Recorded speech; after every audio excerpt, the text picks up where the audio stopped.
संसार में जब जब अधर्म बढ़ता है तब कोई ना कोई मार्गदर्शक जन्म लेता है। वह सिर्फ युद्ध नहीं लड़ता, बल्कि मनुष्य के अंतर्मन के भीतर छिपे अंधकार से भी उसे मुक्त करता है। ऐसे ही एक दिव्य मार्गदर्शक थे श्री कृष्ण। उनकी कथा केवल युद्ध की नहीं है, वह जीवन को देखने का एक दृष्टिकोण है। आज हम श्री कृष्ण की वही एक प्रेरणादायक घटना जानेंगे जिसने न केवल अर्जुन का जीवन बदला, बल्कि युगों युगों तक आने वाले हर इंसान के लिए एक अमिट संदेश छोड़ दिया। महाभारत का युद्ध कुरुक्षेत्र की भूमि पर छिड़ा था। एक ओर धर्म था, दूसरी ओर अधर्म। एक ओर अन्याय के विरुद्ध आवाज थी, तो दूसरी ओर सत्ता की प्यास। अर्जुन अपने धनुष गांडीव के साथ युद्ध भूमि में खड़ा था। सामने थे भीष्म पितामह, गुरु द्रोणाचार्य, कर्ण और उसके अपने संबंधी। अर्जुन का मन हिल गया, उसकी आत्मा डगमगा गई, उसका दिल बोझिल हो गया। क्या अपनों को मारना ही धर्म है? अर्जुन का यह द्वंद्व केवल उसका नहीं था, वह हर उस व्यक्ति का था जो जीवन में एक कठिन निर्णय के सामने खड़ा होता है, जो यह सोचता है कि मैं सही कर रहा हूं या नहीं। और इसी मोड़ पर आता है श्री कृष्ण का अवतार, केवल एक रथ सारथी के रूप में नहीं, बल्कि मनुष्य के आत्मिक गुरु के रूप में। श्री कृष्ण ने अर्जुन की ओर देखा, मुस्कुराए और बोले, हे पार्थ, तू मोह में फंस गया है। तू जो देख रहा है वह केवल शरीर है, आत्मा नहीं। आत्मा को कोई मार नहीं सकता, न कोई जला सकता है। मृत्यु केवल एक वस्त्र बदलने जैसी है। यही श्री कृष्ण की पहली सीख है, अपने कर्तव्य को पहचानो, मोह को त्यागो। बहुत बार हम अपने कार्यों से पीछे हटते हैं क्योंकि हम परिणाम को लेकर डरे होते हैं।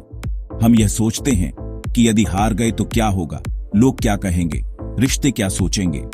लेकिन श्री कृष्ण ने कहा, कर्म किए जा, फल की चिंता मत कर। यही उनकी सबसे प्रसिद्ध और प्रभावशाली नीति बनी। श्री कृष्ण जानते थे कि अर्जुन एक योद्धा है, उसका धर्म है न्याय के लिए लड़ना। वह किसी व्यक्ति विशेष से नहीं, बल्कि अन्याय, अधर्म और अहंकार से युद्ध कर रहा था।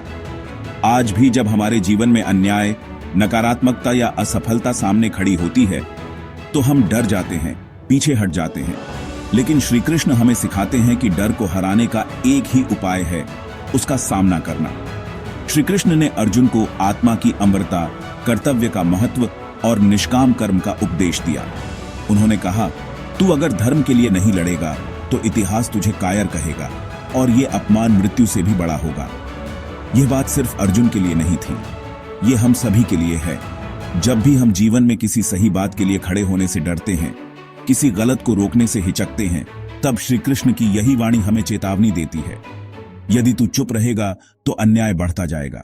कहानी यहां खत्म नहीं होती। अर्जुन ने एक प्रश्न और पूछा, भगवान, अगर सब कुछ पहले से तय है तो मैं क्यों प्रयास करूं? श्री कृष्ण ने उत्तर दिया, नियति भी केवल उसी का साथ देती है जो कर्म करता है। तू अगर बैठा रहेगा तो कुछ नहीं बदलेगा, लेकिन अगर तू संकल्प ले और पूरी निष्ठा से कर्म करे तो नियति तुझे वहां ले जाएगी जहां तू होना चाहता है। ये उत्तर हमें आज भी प्रेरणा देता है। हम में से बहुत से लोग भाग्य का रोना रोते हैं, मेरे पास पैसा नहीं, मेरे पास साधन नहीं, मेरे पास समय नहीं। लेकिन श्री कृष्ण कहते हैं, तू सिर्फ प्रयास कर, मार्ग अपने आप बनता चला जाएगा।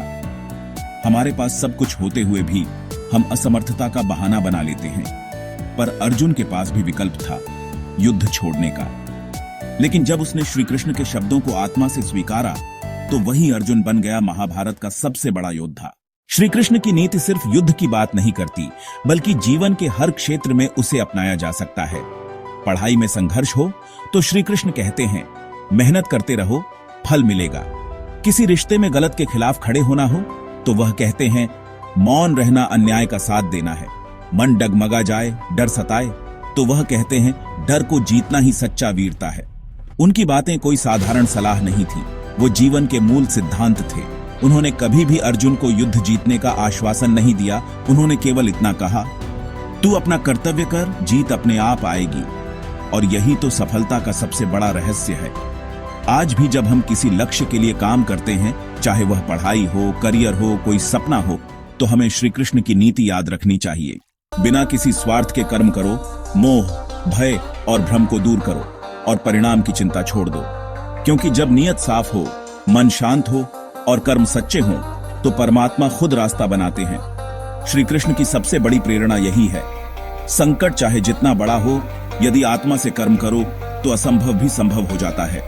अर्जुन के जीवन की सबसे बड़ी जीत सिर्फ युद्ध नहीं थी, उसकी सबसे बड़ी जीत थी अपने मन के डर, मोह और भ्रम को हराना। और यह जीत अर्जुन ने श्री कृष्ण की बातों को आत्मसात करके पाई। हम सभी के जीवन में कभी न कभी कुरुक्षेत्र आता है, जब हमें निर्णय लेना होता है, जब सही और गलत के बीच में फंसे होते हैं। ऐसे में अगर हम श्री कृष्ण की नीतियों को अपनाएं तो हर कठिनाई छोटी लगने लगती है। अंत में यही कह सकते हैं, अगर जीवन एक युद्ध है तो श्री कृष्ण का ज्ञान हमारा सबसे शक्तिशाली शस्त्र है। यदि हम अपने मोह, भ्रम और डर को हरा सकें तो कोई भी लक्ष्य असंभव नहीं। हर उस इंसान के अंदर अर्जुन है, बस जरूरत है तो श्री कृष्ण की नीति को समझने की, निष्काम कर्म, धर्म के लिए संघर्ष और अंत में आत्मा की विजय। जब भी जीवन में कठिनाइयां आएं